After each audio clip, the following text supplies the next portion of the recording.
starts his gatherings into the zone. Score! Echo wins it, and the Sun Devils make it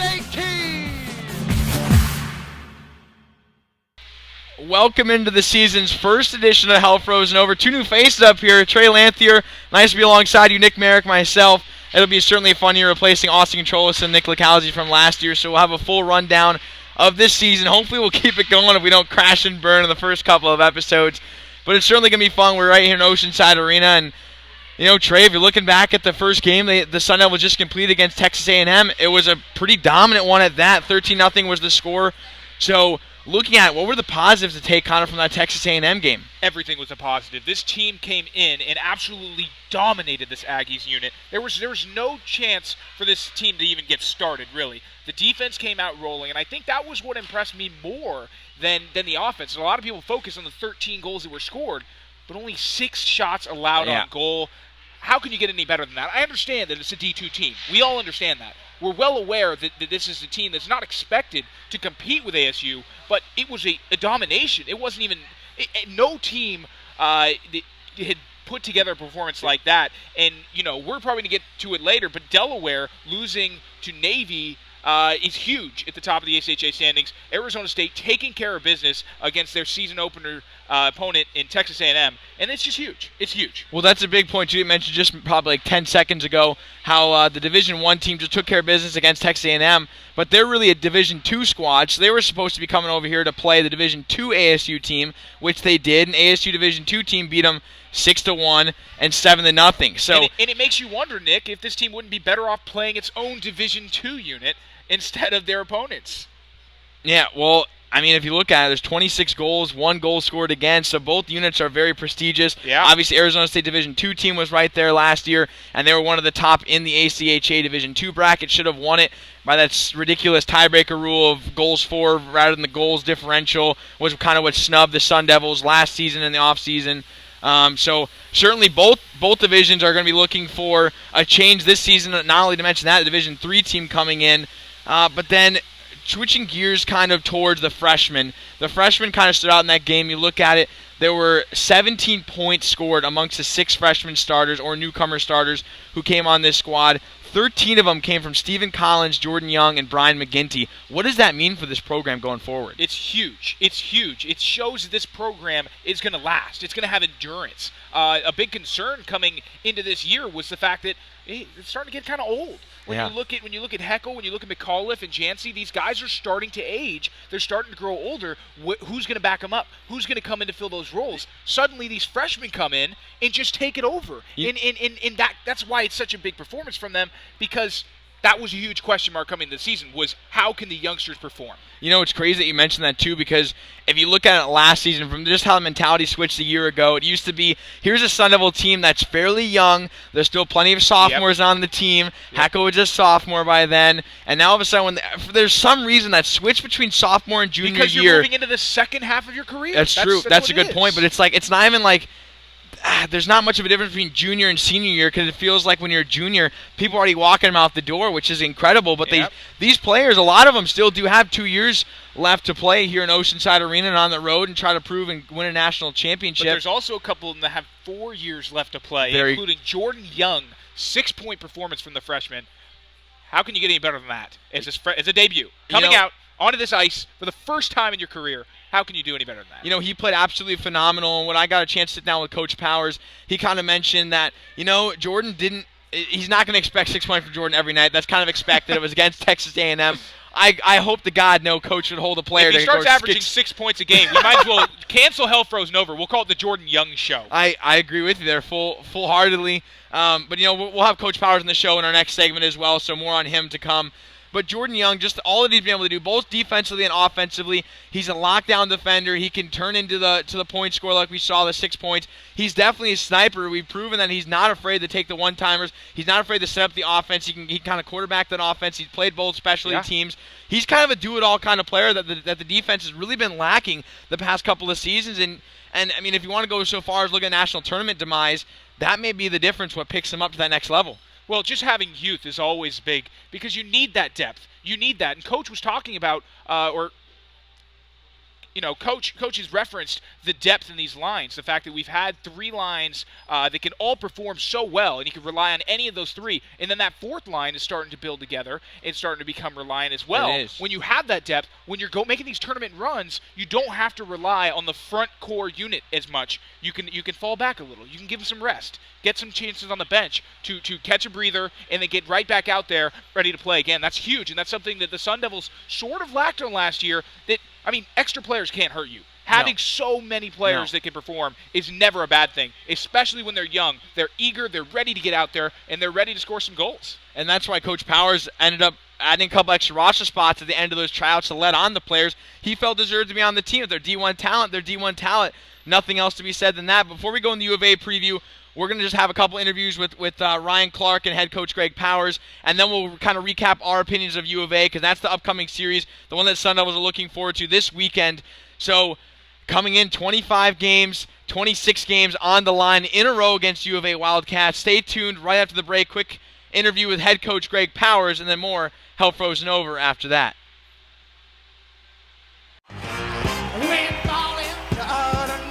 In the need for a bartender?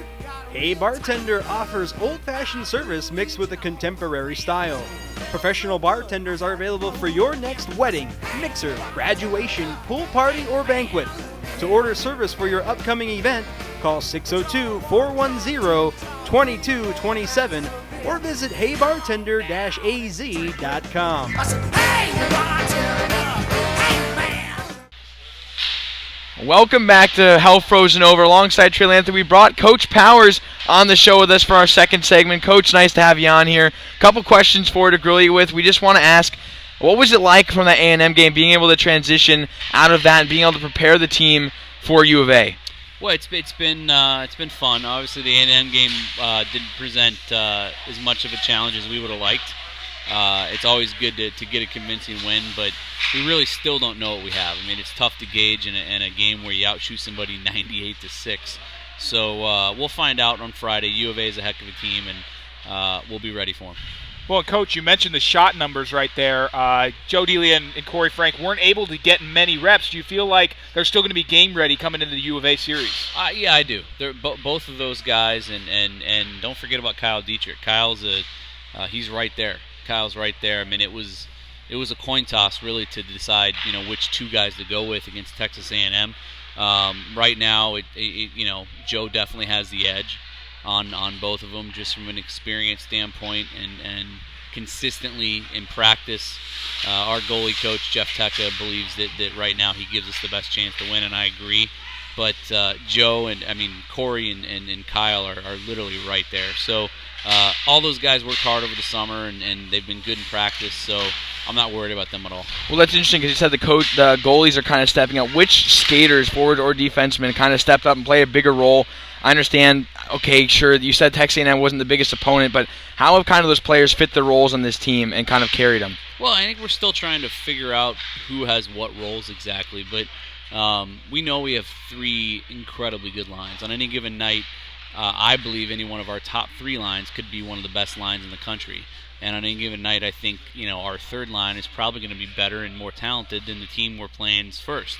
So we have the luxury of depth, and our 4th line is fantastic as well. So roles. It's still so early to tell and carve out specific roles, but we have an entire lineup, an entire locker room full of guys that can do just about anything I ask them to do. Well, Coach, you talk about that depth. You had a couple hard decisions to make with the cuts from the D1 team coming out of the offseason and finally starting. Who do you feel like of the bubble players that just barely made this team, made the biggest impact in that Texas A&M game? Well, the most of the bubble guys you didn't see. They were in suits and ties, but like I said, our 4th line, they were on the ice for I think 3 goals. And those guys are all players that on any given night, if I need to bump one of them up to the top 3, I don't think either one of the top 3 lines will miss a beat with a Troy Scott or a Danny Anderson or a Brett Preckle. And then you got a kid like Corey Chisholm who we recruited that wasn't in the lineup, and he's a really good player. So we just have a lot of depth, and everything comes down to practice. Everything comes down to how hard these guys work, how committed they are, if they're doing everything we ask them to do, if their attitudes are right, if everything's in check. and they're on the team page, then they're going to play. If they're not, then it's an easy decision and they're not. Well, and tell us this is going to be a problem because obviously all the newcomers and freshmen are kind of mixed into those top 3 lines. How do you feel they're going to be able to handle the pressure playing in this historic rivalry in their second week of the season, just fresh off some of their career starts as Sun Devils? I expect them to be just fine. I mean, it's certainly a different animal than any of them have faced. It's college hockey. It's going to be a packed house. It's a heated rivalry, but all the kids we brought in came from pretty esteemed programs, high-level junior A hockey programs where they're used to playing in front of big crowds at a very high level against very high-level competition, NCAA transfers that have played in heated college rivalries. So our new guys are experienced, even though they're new, and I don't expect them to do anything other than embrace what is going to be thrown at them on Friday and do very well with it. And Coach, when you look into this U of A rivalry, 5 of the last 6 games decided by 2 goals or less, how do you get the team ready for an intensity matchup like this? And I know it comes around several times a year, but what goes into the preparation for a U of A game? Well, I mean, I think we're good at preparing for U of A. We've proven that over the last 3 years. We haven't lost. Knock on wood, they're a heck of a team, and they're going to be even better this year. But these games, above everything else that we do and above every other game that we play during the regular season, mean more to ASU, and they mean more to U of A. It's just how it works. It's not about the hockey programs. It's not about any one individual. It's not about the players. It's about the 2 schools. It's about the 2 cities, Tempe, Tucson, U of A, ASU. There's no love lost in any sense of the imagination. We do not like U of A. They do not like us. It's as simple as that. I respect U of A. There's a difference. You can like somebody or dislike somebody, but respect them. We respect our opponent. And respect what they're doing and the talent they have and the work they've put in to improve the program. But we don't like them, and we like beating them, and we prepare very, very intensely to face these guys. Well, Coach, thanks for coming on the show with us today. One of the big things that we said for the fans to keep out for, as he said, you guys are definitely prepared for U of A. They've done it 3 years in the past. That quote's one that stood out. And 24 in a row, going for 25 and 26, the theme of this show anyways. But, Coach, thanks for joining us. We're going to come right back after the break with defenseman Ryan Clark. You're listening to Hell Frozen Over, brought to you by FastHockey.com. Maybe you think it's just a fork, a prop, a bigger version of the thing you use to eat pasta. But way back when, it was the stuff of gods. Poseidon used his to shake the earth. And around the world, it wasn't just a weapon, it was a symbol of power. Fast forward a few thousand years, nations rally behind it. And in the desert, a new pitchfork, born from sand and copper and hardened by the sun, became synonymous with the Sun Devils. 3 prongs, representing past, present, future. Of course, you can't carry around a pitchfork without poking somebody's eye out, so a few students started using a 3-fingered salute in its place. Now it's as much a part of Sun Devil lore as Jake the Snake or living in Manzi. Its shape may have evolved over the years, but its purpose stayed the same. That pitchfork, not something you want to mess with. It's time to fear the fork.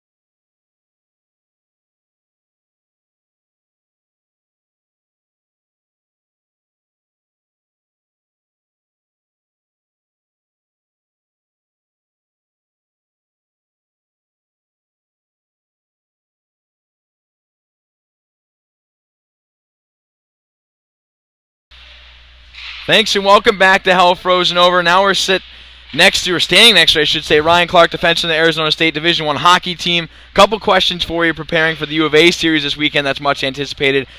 Coach came on and he said, there's one thing of being prepared. The team's always prepared. It's one thing for the coach to see it. It's another thing for the players to show it. So how have you guys as a team kind of been able to bond this week in practice and kind of help the newcomers come along and get ready for this rivalry?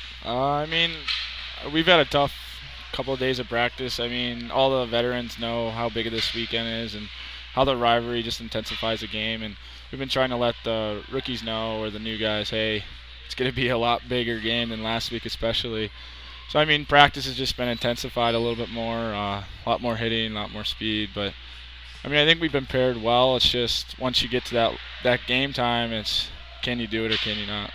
And when you look at these younger players that are specifically on the defensive side of the puck, do you think that they're coming along well after the Texas A&M game, trying to transition into the U of A game? Do you feel like that they're ready for the heat that U of A is going to bring? Yeah, I definitely think they're ready. I mean, Jordy, Blumgren, and Richie just they've been going well. The last game they played real well. It was surprising how well they gelled together so quickly, and I think they'll be good. They've all played in big scenarios before. They played in junior leagues where they have tons of fans watching them and big rivalries. So I think they'll get a little eye-opening experience of how big this rivalry is, but I think they're well prepared from their past experiences of how it's going to be. And then kind of going, obviously sticking with the defensive theme, going in net.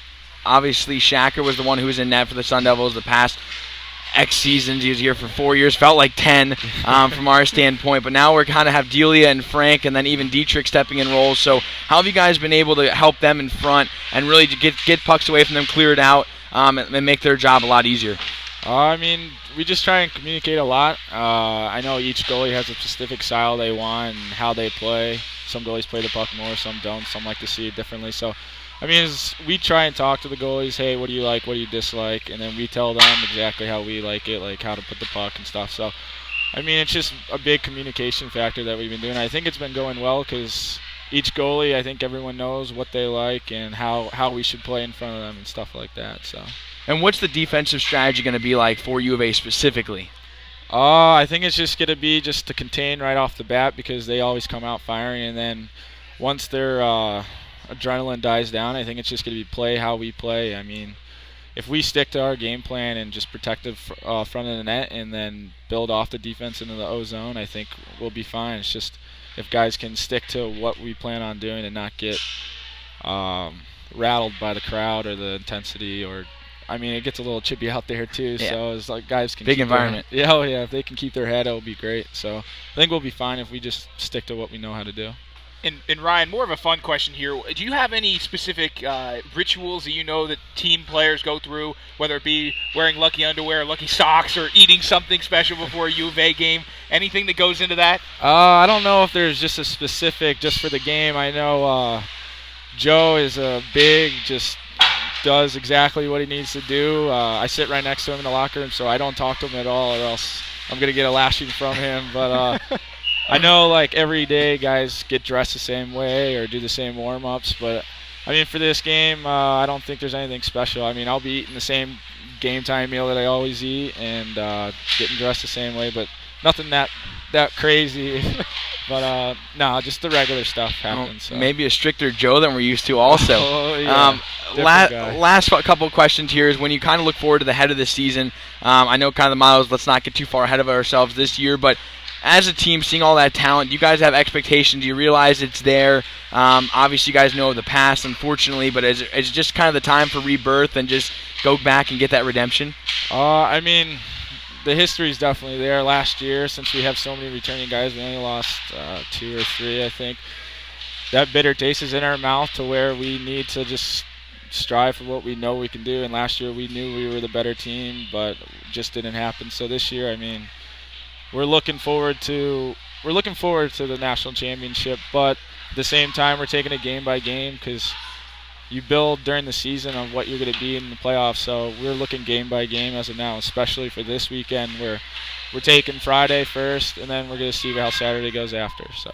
And I have one more for you. Just playing in Cleveland, Ohio last year, I understand we won't talk about nationals, but how was it like going back to your hometown and being able to play there, have your family there? I understand you've invited some of your friends to come over back to the house afterwards just to kind of hang out and have a better sense of being at home. So can you talk a little bit what that was like for about a week's time? Oh, it was great. I mean, I was hoping to play a little bit more in front of the hometown, but, I mean, for that one game, just seeing the family members and former coaches, players, and I saw a couple students and teachers also in the stands because it was so close to my high school that it just made me feel like at home, and I played more comfortable, I should say. And then, I mean, it was almost like a second vacation just after we lost, just sleeping in my own bed, eating home-cooked meals by my mom. And nothing gets better than a home-cooked meal, especially when you're living at school. So it's a good time. It was a good time, but at the same time, it was sucky at the same, you know what I mean? I understand. I'll be the first one to vouch for that. Can't miss mom's home cooking when you get a chance to go home.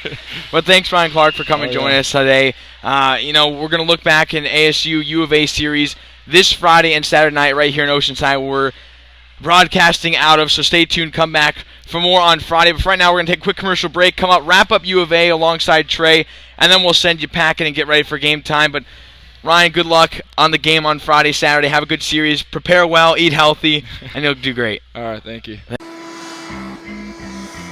Maybe you think work stops at 5 o'clock, that the evening is a time for watching TV, taking a little walk around the block, or hanging out with friends. Maybe you're the type who does some light reading.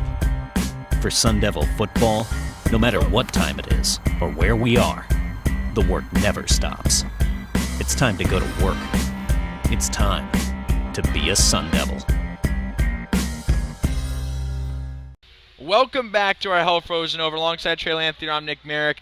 And honestly, Coach Powers and Ryan Clark did a fantastic job of kind of wrapping up the U of A series. We said we're going to come back to it, so they kind of did most of the talking for the preparation that goes involved. They're preparing for this.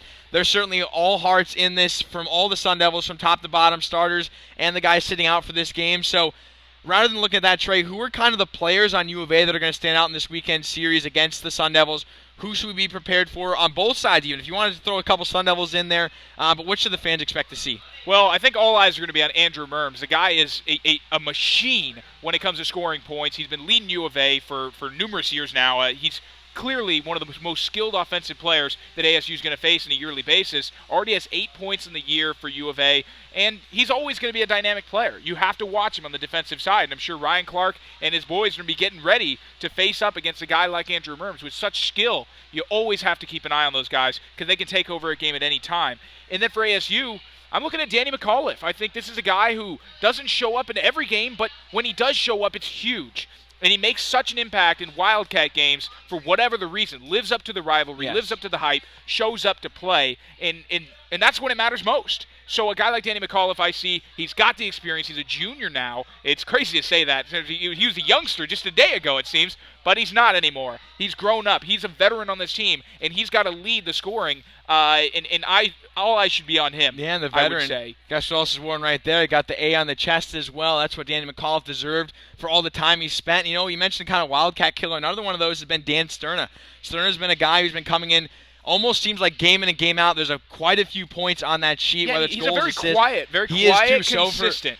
It's just those guys who are able to rise to the occasion. Sterna McCall for two of them. Liam Norris was able to get involved. Dave Jancy. It's players you won't see go ballistic during the regular season, but they'll go in spurts. And U of A always seems to be when they hit their spurt. Another guy for U of A really quick is senior Slugak. You have to watch out for him on the ice for U of A Wildcats, as he certainly always makes his presence known. And definitely, if you want to call the Sun Devil killer of their team, that's kind of their interpretation of that. So it's certainly going to be an exciting weekend. We're looking forward to it over here in Oceanside Arena. The games are Friday night at 8 p.m., Saturday night at 7 p.m. local time, Arizona, right here in Oceanside Arena. But that'll kind of do it for our first Hell Frozen Over segment alongside Trey Lanthier. I'm Nick Merrick. Thanks to head coach Greg Powers and defenseman Ryan Clark for joining us on the show. Hopefully they'll be preparing for the U of A Wildcats series this weekend, and we'll come back with win number 25 and win number 26. Barring a setback. Thanks for tuning in, and we'll see you next week.